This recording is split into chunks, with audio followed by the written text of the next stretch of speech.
Vou agora falar do poliedro dual e, antes de mais, vou dizer como obter o poliedro dual de um determinado poliedro. Temos então de unir os centros das faces adjacentes do poliedro. Fazendo a união dos centros das faces adjacentes de um poliedro, obtemos assim o seu dual, ok? Vamos fazer alguns exemplos para ser mais fácil de perceber. Vou passar a informação de que o dual do tetraedro é também um tetraedro e vamos ver isso agora na prática. Eu tenho então aqui um tetraedro, vou fazer o dual deste, ok?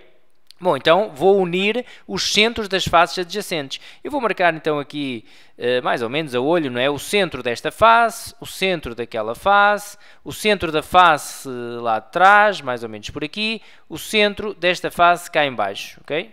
E agora vou unir as adjacentes. As adjacentes são aquelas que têm uma aresta em comum, não é? As faces. Portanto, vou unir este com este, porque é adjacente, lá em baixo, com o chão, não é?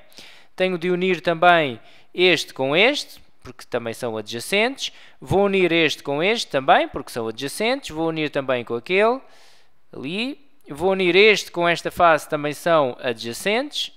E também falta unir aquele lá atrás com este cá em baixo, não é? Porque também são adjacentes.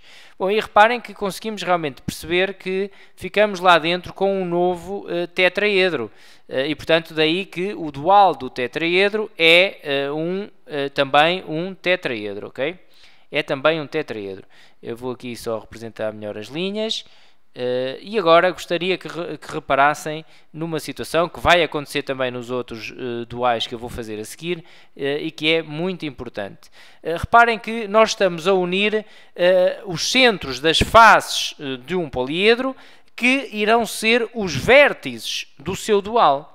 Bom, então nós podemos dizer que o número de faces de um poliedro é igual ao número de vértices do seu dual. Isso pode ser questionado em alguma prova, ok? Portanto, esse conceito é algo que devemos aqui reparar. Se estamos a unir, então, os centros de cada face, e sabemos e vemos que esses centros, esses pontos, serão os vértices do dual, então podemos concluir que o número de faces de um poliedro é igual ao número de vértices do dual, ok? Eu vou verificar sempre isto nos outros que vamos fazer a seguir. Vamos só fazer aqui a experiência. Portanto, faces. Quantas faces tem o tetraedro? Faces tem 4, não é? Bom, e quantos vértices tem o dual? Vértices do dual, que também é um tetraedro, ok? Vértices do dual também são 4. Nós conseguimos ver 1, 2, 3, 4. Claro, isto irá acontecer sempre em qualquer poliedro, ok? É claro que nem sempre, tanto o dual de um poliedro não é sempre o próprio poliedro. Isso acontece aqui no tetraedro, ok? Bom, mas para isso vamos passar ao dual do cubo, que será um octaedro e vice-versa, ok? Vamos então ver o dual do cubo, que é um octaedro, e o dual do octaedro, que é um cubo. Ou seja, se eu fizer o dual do cubo vai dar um octaedro, e se fizer o dual do octaedro vai dar um cubo. Vamos ver então. Para fazer o dual do cubo, o que é que eu vou fazer? Vou unir os centros das faces adjacentes. Então vou marcar mais ou menos aqui a olho os centros. Temos aqui, temos ali. Vou tentar marcar mais ou menos para ficar uma figura perceptível, não é?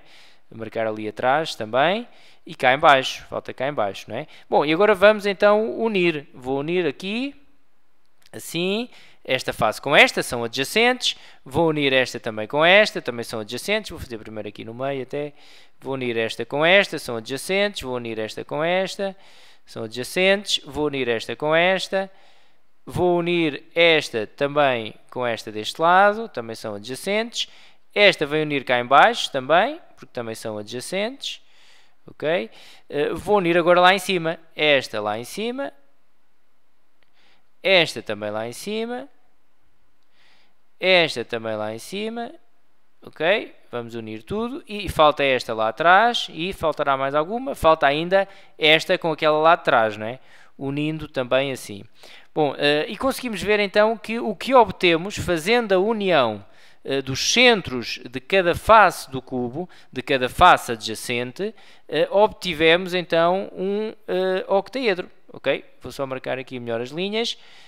E realmente então acontece aquela relação que eu falei há pouco. Se unindo o centro de cada face adjacente do cubo obtivemos os vértices, portanto esses centros serão os vértices do octaedro, Bom, então o número de faces do cubo terá que ser igual ao número de vértices do octaedro, não é? Vamos ver então aqui faces do cubo,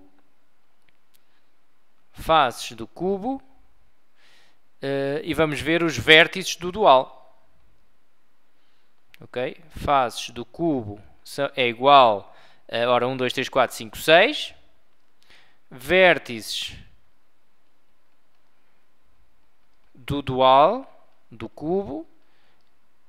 Ora, quantos são os vértices do octaedro? 1, 2, 3, 4, 5, 6. Também são 6. Terá que dar o mesmo, não é? Bom, e agora vamos fazer o dual do octaedro. Bom, para isso vamos marcar então aqui os centros, mais ou menos a olho, não é? Portanto, o desenho poderá não ficar muito perfeito nestas condições, mas o que interessa é que dará para perceber a ideia. Marcar o centro aqui desta face, desta tem que marcar também lá atrás, e também ali atrás, ok? Mais ou menos por ali. Bom, agora vou unir aqui as adjacentes, ok? As que estão lado a lado, as que têm uma aresta em comum, vamos unir tudo. E vamos unir esta com esta com esta lá atrás com aquela, e esta com esta. Bom, e agora falta unir esta face que está aqui com esta cá de baixo, porque também são adjacentes, não é? Também são adjacentes, vamos unir assim, e assim, e assim, e está tudo, falta apenas aquela lá atrás, não é? Pronto, como vemos, conseguimos perceber, mesmo que o desenho não esteja rigoroso, que é um cubo que ali está, não é? Ou seja, eu fiz o dual do octaedro, uni os centros das faces adjacentes do octaedro e o que eu fui obter foi um cubo. Portanto, o dual do octaedro é o cubo, ok? Bom, e então terá de se verificar a mesma situação, por uma questão de lógica, não é? Se eu estou a unir os centros das faces, e se esses centros irão ser os vértices da figura obtida, que será o dual, então é natural que as faces do octaedro, que serão então igual... Ora, quantas são as faces? 1, 2, 3, 4, 5, 6, 7, 8. São 8, não é? Tem que ser igual aos vértices do dual. Mas o dual do octaedro é o cubo. E quantos são os vértices do cubo? Ora, também são 8. Eu posso contar 1, 2, 3, 4, 5, 6, 7, 8. Ok? É uma relação que pode ter que ser aplicada em perguntas práticas de prova. Ok? Bom, agora vamos só dizer que o dual do dodecaedro é um icosaedro e o dual do icosaedro é um dodecaedro. Eu desta vez não vou fazer o desenho. Se o fizesse, portanto, dentro deste dodecaedro, iria obter um icosaedro e vice-versa. Portanto, eles são o dual um do outro. Vou só escrever então aqui dual e vamos só então garantir que terá de acontecer isto. Portanto, as faces do dodecaedro são quantas? Nós já vimos isso no vídeo anterior. Dodecaedro, vimos que eram 12, ok? Dodecaedro, falta ali um D, são 12. Dodecaedro tem 12 faces. Então, os vértices do dual, nós já sabemos que os vértices do dual terão também que ser 12, ok? Porque eu vou unir o centro de cada face daqui, que são 12 faces, e esses centros serão os vértices do dual e, portanto, terão que ser 12 também, ok? Da mesma forma, as faces do icosaedro são, num total de 20 icosaedro. Foi visto também no vídeo anterior, ok? Tem 20 faces. Bom, mas se este icosaedro tem 20 faces, então nós sabemos que o dodecaedro, que é o dual dele, tem 20 vértices, ok? Os vértices do dual do icosaedro, que é o dodecaedro, terão que ser 20 também. Portanto, poderão confirmar isso então no vídeo que fizemos anteriormente, onde contamos as faces e os vértices de cada poliedro regular convexo, ok? Ficamos então por aqui. Até uma próxima!